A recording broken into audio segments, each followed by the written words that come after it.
Hello दोस्तों, आज के समय में एक गाना ज्यादा ट्रेंड पर चल रहा है जिसका नाम है मीरा के प्रभु गिरधर नागर। ये भजन आपने जरूर सुना होगा। मीरा के प्रभु गिरधर नागर। दोस्तों, इन दोनों का नाम सचिन टंडन और परम्परा ठाकुर है। तो दोस्तों, इन दोनों ने बहुत ही लंबा सफर तय करके बॉलीवुड इंडस्ट्री में अपनी एक खास जगह बनाई है। दोस्तों, सचिन परम्परा ने पहले भी कई गाने गाए हैं, लेकिन इनके बारे में लोग नहीं जानते थे। जो लोग इन्हें नहीं जानते उनमें से बहुत से लोगों को ये लगता होगा कि ये दोनों शॉर्ट वीडियो क्रिएटर हैं, पर मैं आपको बता दूं कि ये प्रोफेशनल म्यूजिक कंपोजर, सिंगर और म्यूजिक डायरेक्टर हैं, जिन्होंने टॉयलेट एक प्रेम कथा मूवी के सॉन्ग यमला पगला दीवाना 2, बत्ती गुल मीटर चालू और पल पल दिल के पास, कबीर सिंह जैसी मूवी के गाने गाए हैं। तो दोस्तों, आपका स्वागत है। मैं हूँ प्रिया और आप सुन रहे हैं प्रिया वाणी। दोस्तों, कबीर सिंह मूवी का सॉन्ग मेरी सोनिया इसी जोड़ी ने कंपोज किया है। ये अपने शॉर्ट वीडियो और रील से हाल ही में काफी ज्यादा पॉपुलर हो गए हैं। तो आइए पहले जानते हैं परम्परा ठाकुर के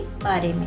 दोस्तों, परम्परा ठाकुर का जन्म 28 फरवरी 1992 को दिल्ली के नोएडा शहर में एक ठाकुर परिवार में हुआ था और परम्परा अभी 29 साल की हैं और उनकी पढ़ाई दिल्ली में ही हुई है, जहां तक उन्होंने अपनी 12वीं तक की पढ़ाई की। दोस्तों, पढ़ाई खत्म होने के बाद परम्परा ने दिल्ली के ही लेडी श्री राम कॉलेज से ग्रेजुएशन कंप्लीट की। परम्परा के मम्मी पापा भी संगीत से जुड़े हुए व्यक्ति हैं, इसलिए वे भी अपने समय में सिंगिंग किया करते थे। परम्परा के पापा ने सन 1991 में नोएडा में एक म्यूजिक इंस्टीट्यूट खोला था, जो कि नोएडा का पहला म्यूजिक इंस्टीट्यूट था, जिसमें बहुत सारे बच्चे संगीत सीखा करते थे। दोस्तों, परम्परा के घर में हमेशा से ही संगीत का माहौल रहा है, इसलिए उनको संगीत सीखने में ज्यादा परेशानियों का सामना नहीं करना पड़ा। परम्परा बचपन से ही बहुत समझदार थी, इसलिए वे अपना स्कूल का काम और बचे हुए समय में म्यूजिक सीखा करती थी। दोस्तों, उनके मम्मी पापा चाहते थे कि उनकी बच्ची पढ़ाई के साथ साथ संगीत भी सीखे, इसलिए परम्परा ने 3 साल की उम्र में ही गाना गाना सीख लिया था और वो संगीत सीखने के लिए अपनी पापा की म्यूजिक इंस्टीट्यूट में ही ट्रेनिंग लिया करती थी। परम्परा ने बचपन में ही सोच लिया था कि मुझे बड़े होकर सिंगर ही बनना है, लेकिन उनके पापा कहते थे कि परम्परा अपनी पढ़ाई खत्म करनी चाहिए। दोस्तों, इसलिए परम्परा ने अपनी ग्रेजुएशन की पढ़ाई तक म्यूजिक में ज्यादा फोकस नहीं किया। दोस्तों, सन 2015 में परम्परा ने एक TV reality show the voice India में अपने जीवन का पहला ऑडिशन दिया और उस समय वे 23 साल की थीं। शो के जजेस को उनकी आवाज इतनी पसंद आई कि वो अपने पहले ऑडिशन में ही पास हो गयीं और उन्हें शो के लिए सिलेक्ट कर लिया गया। दोस्तों, जब परम्परा ठाकुर से पूछा गया कि वो किसकी टीम में जाना चाहती हैं, तो उन्होंने मीका सिंह की टीम को चुना। परम्परा वह शो तो नहीं जीत पाई, पर अपनी आवाज से सबका दिल जीत लेने में सफल रही। दोस्तों, परम्परा ठाकुर उस शो के टॉप 4 में रही। अब बात करते हैं सचिन टंडन के बारे में, जो परम्परा के हस्बैंड भी हैं। दोस्तों, सचिन टंडन का जन्म 17 अगस्त 1979 को उत्तर प्रदेश के लखनऊ शहर में एक पंजाबी परिवार में हुआ था। सचिन टंडन 32 साल के हैं। उनकी स्कूलिंग भी लखनऊ के सेंट फिडेल्स कॉलेज से हुई और सचिन टंडन ने अपनी ग्रेजुएशन लखनऊ यूनिवर्सिटी से की। दोस्तों, सचिन टंडन के परिवार में कभी संगीत का माहौल नहीं रहा, क्योंकि इनके परिवार में कोई भी संगीत से दूर दूर तक परिचित नहीं था, पर इन्हें बचपन से ही गाने गाने का बहुत शौक था और सचिन के मम्मी पापा उनको सपोर्ट करते थे।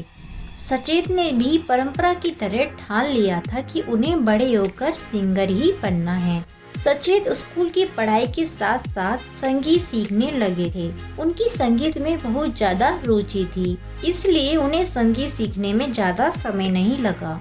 दोस्तों, स्कूल खत्म होने के बाद जब सचिन कॉलेज में पहुंचे, तो उन्होंने अपने कॉलेज का बैंड ज्वाइन कर लिया और कॉलेज के फंक्शन में गाना गाया करते थे।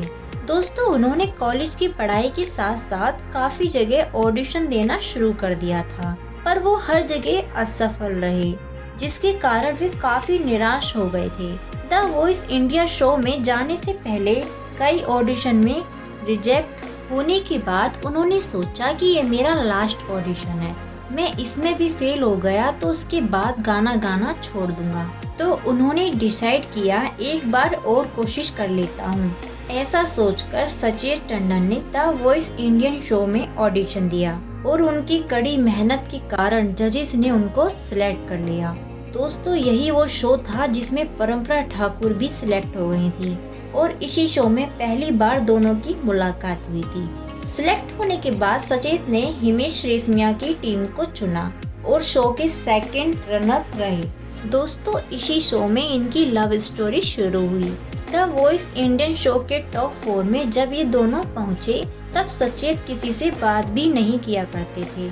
उसी शो के दौरान परंपरा ने सोचा क्यों ना सचेत को उनके सिलेक्शन पर कांग्रेचुलेशन बोलना चाहिए। परंपरा बताती हैं कि पता नहीं उनका मूड कुछ ठीक नहीं था और उन्होंने परंपरा को चल हट बोल दिया, पर परंपरा को ये बात अच्छी नहीं लगी और वो रोने लगी। उन्हें रोता देखकर सचेत को अपनी गलती का एहसास हुआ। फिर उन्होंने परंपरा को सॉरी बोलते हुए चुप कराया और उसके बाद इनकी थोड़ी बहुत बातचीत हुई और इन दोनों के बीच कोई खास दोस्ती भी नहीं हुई थी।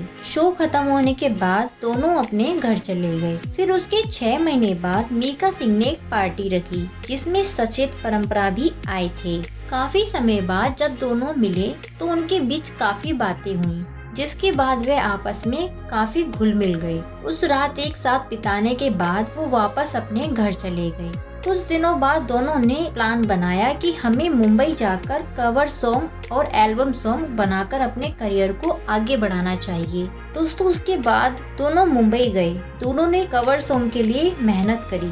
दोस्तों कवर सॉन्ग गाने के साल बाद टॉलीवुड एक प्रेम कथा फिल्म का गाना गाने का मौका मिला। दोस्तों ये सॉन्ग सुबह की ट्रेन ये गाना काफी पसंद किया गया, इसलिए उन्हें और भी गाने के रिकॉर्ड करने के ऑफर आने लगे। उसके बाद इस जोड़ी ने यमला पंगला दीवाना 2 और बत्ती गुल मीटर चालू और पर्पल दिल के पास जैसी मूवीज के गाने गाने के ऑफर मिले, लेकिन कई फिल्मों में गाना गाने के बाद भी वो सफलता नहीं मिली। फिर 2019 दोनों के लिए बहुत ही लकी साबित हुआ। दोस्तों कबीर सिंह का बेख्याली सॉन्ग गाया जो कि बहुत ही ज्यादा पॉपुलर हुआ, जिसके लिए उन्हें नेशनल अवार्ड से सम्मानित किया गया। न सिर्फ बेख्याली, साल 2019 खत्म होते होते एक और बड़ा हिट सॉन्ग आया, पति पत्नी, और वो मूवी से दिल भरा। एक दूसरे के साथ काम करते करते उनकी ट्यूनिंग बहुत अच्छी होने लगी।